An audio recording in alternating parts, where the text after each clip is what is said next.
on me voit plus. On me voit, on me voit plus. On me voit, on me voit plus. On me voit, on me voit plus. On me voit un peu, on me voit plus. On me voit, on me voit plus. On me voit. Salut les amis, j'espère que vous allez bien, je pars en couille. Nouvelle vidéo, nouvelle journée, j'espère que vous avez la forme. Écoutez, moi je suis très content parce que je suis avec mon 8-18 sur le GH5. C'est un truc de psychopathe, c'est que je regarde, il n'y a pas d'informations, c'est génial. Toutes les séries, tous les films qu'on regarde, tous les livres qu'on lit, bref, tout est basé sur le storytelling. Le storytelling, c'est quoi? C'est l'art de raconter une histoire. Une histoire, c'est quelque chose qui vient cadrer une pensée. Un musicien ne va pas jouer une musique sans l'avoir écrite au préalable. En vidéo, c'est pareil. Une histoire, c'est simple et ça tient en 5 actes. On a un point de départ et un point d'arrivée. Grand A, il était une fois, Julien Fabreau, blablabla. Et le point B, ils vécurent heureux et eurent beaucoup d'enfants et kiffèrent la vie, bref, tout ça. Au milieu, il y a 3 actes qui ont toute leur importance. Premier acte, l'élément perturbateur. C'est ce qui va venir poser problème au héros. Deuxième acte, les péripéties. Et c'est ça le cœur de l'histoire au final. C'est les aventures, c'est les combats, c'est toutes ces actions que le héros va mettre en place pour vaincre l'élément perturbateur.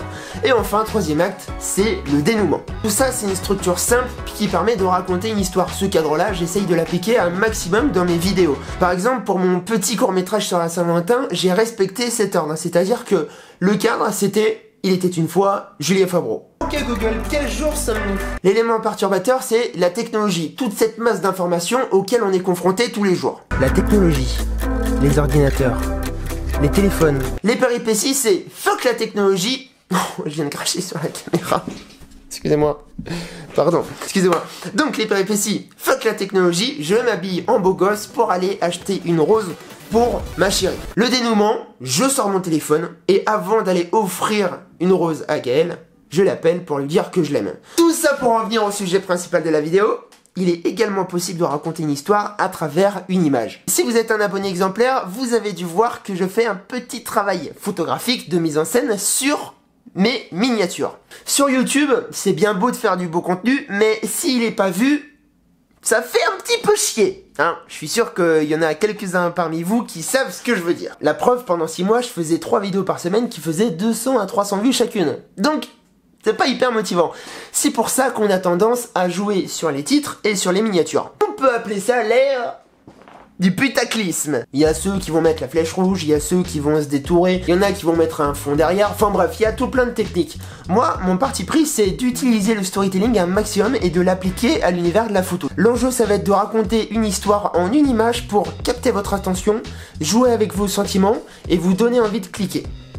Et ça, pour ce faire, il faut réfléchir un petit peu. Pendant longtemps, je faisais juste des captures écran que je retouchais un petit peu sur Photoshop. Aujourd'hui, depuis 2-3 mois, j'essaye vraiment de raconter une histoire à travers les miniatures et c'est pour ça que je les crée de toutes pièces. Alors aujourd'hui les amis, ça va être un petit tuto pour vous expliquer comment je travaille pour créer une miniature tout seul, juste avec un peu de créativité, un appareil photo et un logiciel de montage. C'est parti. Ok, commençons. Alors, déjà, il faut partir de base par l'idée. Il faut réfléchir un petit peu. Qu'est-ce que je veux mettre en scène? Qu'est-ce que je veux mettre en lumière? Et comment va s'articuler mon image? Tiens, regardez, prenons un exemple. Pour ma dernière vidéo, j'ai fait une vidéo sur mes nouveaux objectifs Panasonic. L'idée, c'est faire genre qu'un objectif lévite. L'objectif derrière, c'est vous faire poser des questions, susciter vos émotions, c'est-à-dire que oh, comment il a fait ça? Ça peut être de la surprise, par exemple. Donc, pour ce faire, il faut imaginer une mise en scène assez sympa pour faire léviter l'objectif. Je pense que la méthode la plus simple, c'est de lancer l'objet et de prendre en photo en mode rafale.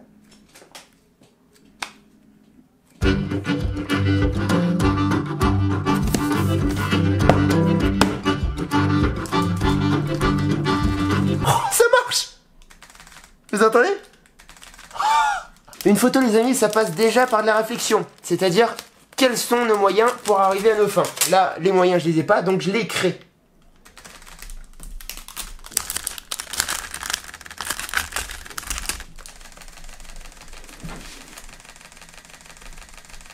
Go!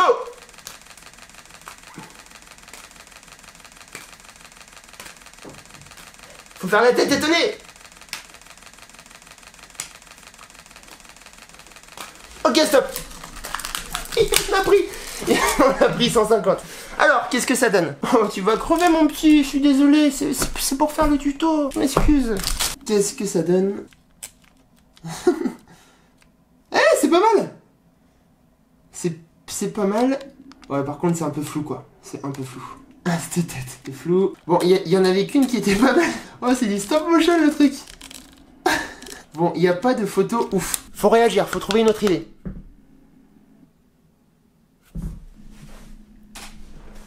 Vous connaissez MacGyver? On va faire à peu près pareil.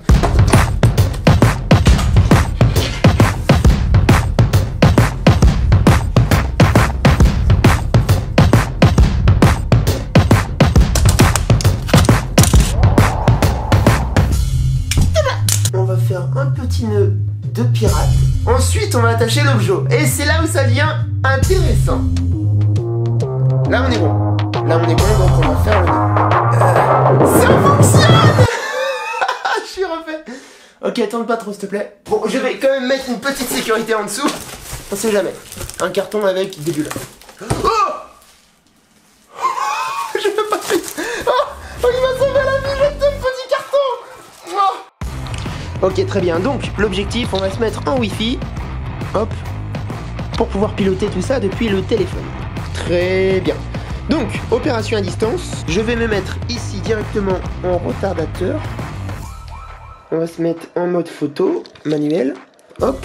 Ok, donc là, on est en mode manuel. On va faire le focus manuel dessus. On va se mettre en 1.4 pour avoir un joli flou derrière. Et on va se mettre en 1000. Du coup, si on fait le test... Ah, là, c'est pas mal. Là, je pense qu'on est bien en termes de réglage. Ok, l'objectif va être d'appuyer sur l'appareil photo. Je sais que je vais avoir 2 secondes pour... faire la mise en scène. Voilà, donc j'appuie et je fais ma mise en scène. Ça marche.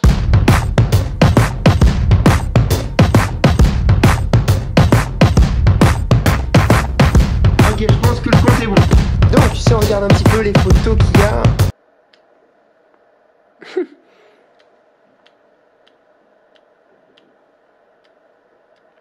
Elle est cool, elle est bien. Ok, donc maintenant nous allons décharger et passer tout ça sur Photoshop. Du coup, ce qu'on va effacer, c'est la corde. Donc il va falloir trouver une stratégie pour la virer. L'idée, c'est de trouver un élément déjà existant dans l'objectif qu'on va pouvoir dupliquer pour mettre ici et pour camoufler la corde. Donc, qu'est-ce qu'on fait? On prend l'outil plume, s'il vous plaît, la base sur Photoshop. Ensuite, on vient gentiment tout détourer cette partie-là. Hop là. Ok, donc on a un élément ici qui ressemble à cette partie qu'on veut camoufler. Ok, donc maintenant, nous allons utiliser un masque de fusion pour pouvoir modifier sans défoncer notre image. Nous allons mettre un petit tampon de l'espace. C'est cet outil-là qui va nous permettre de dupliquer l'élément que l'on veut dans l'image. On va prendre la texture la plus adaptée à remplacer celle-ci. Donc on va prendre la texture juste à côté. Et comme ça, ça nous permet de virer cette corde qui est immonde.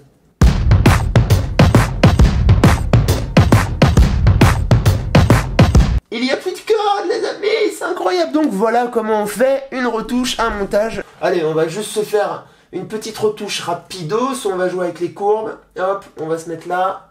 On va augmenter un petit peu la lumière. On va baisser les ombres.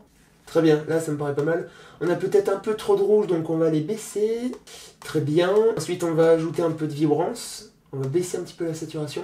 Et voilà, on a une image retouchée.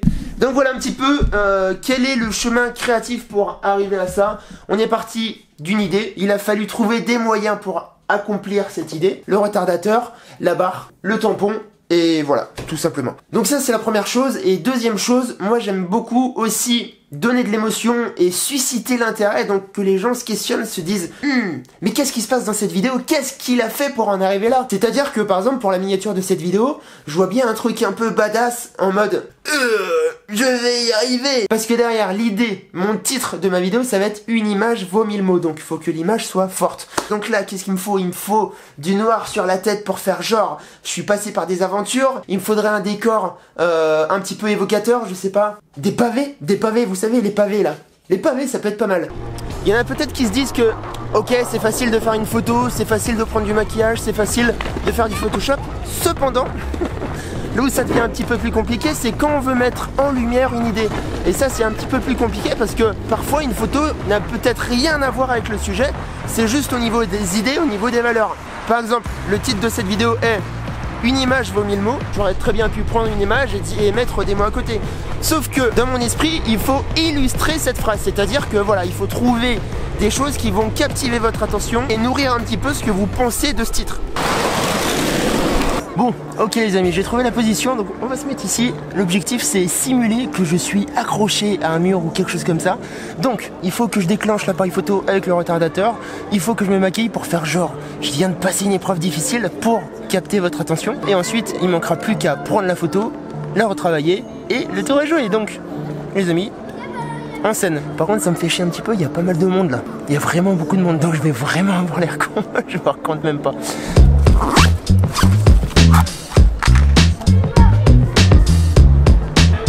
La honte ne tue pas les amis, la honte ne tue pas. Là c'est pas mal.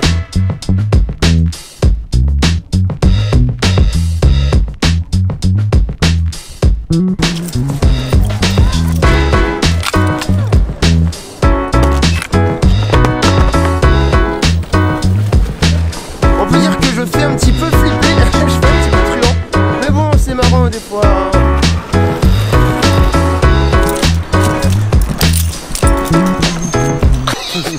Bonjour. Mais qu'est-ce que t'as fait? Ça va, ça va. C'est que je vais te montrer. Ma tête. C'est quoi cette tête? Ça va? T'as fait un truc pour l'armée? J'ai fait les catacombes et tout donc. N'importe quoi. T'as fait un truc pour l'armée, non? Non, je suis en train d'expliquer à mes abonnés comment faire une miniature attractive. Et du coup, il faut se maquiller. T'imagines, tu sors de cours, t'es comme ça. J'étais en train d'expliquer à mes élèves. J'étais en train. Donc voilà, messieurs, dames, Alexis. C'était juste pour te montrer ça. Hein, du coup, bah bisous. Les amis, me voici rentré, me voici déjà de retour sur Photoshop. Alors, l'idée de cette vidéo, c'est pas de vous faire un cours de Photoshop, c'est vraiment vous montrer mon chemin créatif pour arriver à ce que je voulais. Donc l'idée c'était accompagner le titre de ma vidéo YouTube. Une image vaut 1000 mots, pour vous expliquer qu'il est important d'avoir des idées et de les mettre en lumière par la photo. Donc j'ai fait cette photo pour faire genre j'étais accroché à quelque chose, pour montrer en fait ce côté une image vaut 1000 mots, ce côté visuel. Du coup je vais mêler cette image à une autre image que j'ai faite qui est celle-ci. Une image en fait c'est une photo aérienne. Comme ça on fait un petit mix des deux et une fois en lumière, hop, et avec la rue derrière, ça donne ça. Il manque encore 2-3 retouches mais dans l'idée on est bien ici. Donc voilà les amis, j'espère que cette vidéo vous a plu, j'espère que vous aurez appris des choses. N'hésitez pas à me poser toutes vos questions dans l'espace commentaire. Dites-moi vous aussi si vous arrivez aussi à mettre des idées en lumière comme ça par la photo, etc. Parce que au final je trouve que la photographie c'est un canal d'expression comme la vidéo sans limite. Donc voilà, c'est vraiment ce que je kiffe et je voulais juste vous montrer aujourd'hui comment je procède pour mettre en lumière une idée et l'accompagner d'une vidéo YouTube, c'est-à-dire une miniature. Voilà, je suis un petit peu fatigué. Les amis, abonnez-vous, on est bientôt aux 30 000, mettez un pouce bleu si ça vous a plu et on se dit à très bientôt pour une nouvelle vidéo.